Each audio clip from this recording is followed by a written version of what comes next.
Okay, we're showing Data Pro 2. This is a vision inspection system. You train in your database into the system, and we highlight what your code or your package is, and then we verify exactly what that package is. Data Pro Lite. This is a barcode reader. It can do 1D or 2D codes, ladder or picket fence. You put in your codes into a database, select which code you want to run, and accept that. And once it runs, now we'll look for the barcode quality and also if it's the match, no read, or a mismatch, and then we would stop the conveyor automatically if we get consecutive no reads.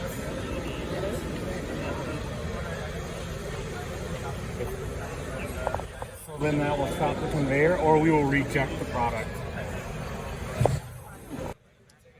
So today we're going to talk a little bit about three lighting opportunities that we have today. One being the CCS product, as you can see, comes in a variety of different sizes and shapes, from ring lights to bar lights all the way into backlighting. And then as you get into our next product, this is one of our sister companies called Gardasoft. They do a lot of controllers and help with a lot of high-speed opportunities. And that also kind of ties into our final product here, which would be the EFFILUX series, another newly acquired company that we took on to do both high and low intensity lighting. It has an opportunity to do multiple angles and lighting configurations. Hunter Castle with Barcom out of Chattanooga, Tennessee. What we're showing here today, part of the GlobalAutoID group, is we're showing a fixed scanner, the Zebra FS70, doing an ultraviolet plot. We're also showing real-time location using the Zebra ATR 7000. So today at the show we're demonstrating our new RFID release, which allows you to basically scan your whole warehouse in just moments instead of hours. And basically what we do is we just select a location where we want to scan. We can select the location. It could be any warehouse, so we can select the Anaheim warehouse and we can submit that.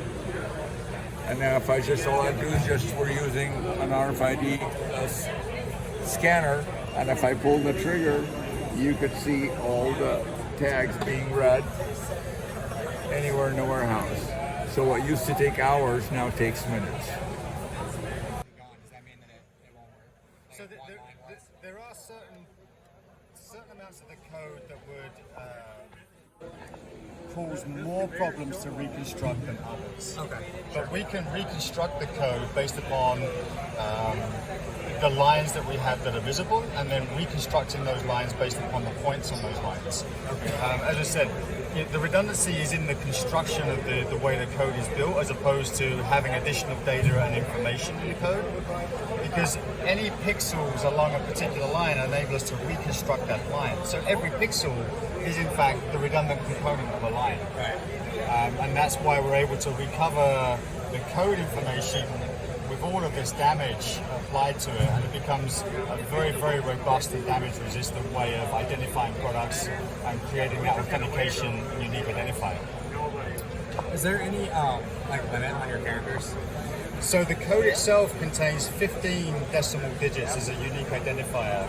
So that's a quadrillion combinations per license key. And each license has its own encryption key. So every brand that we work with has their own range of a quadrillion unique identifiers.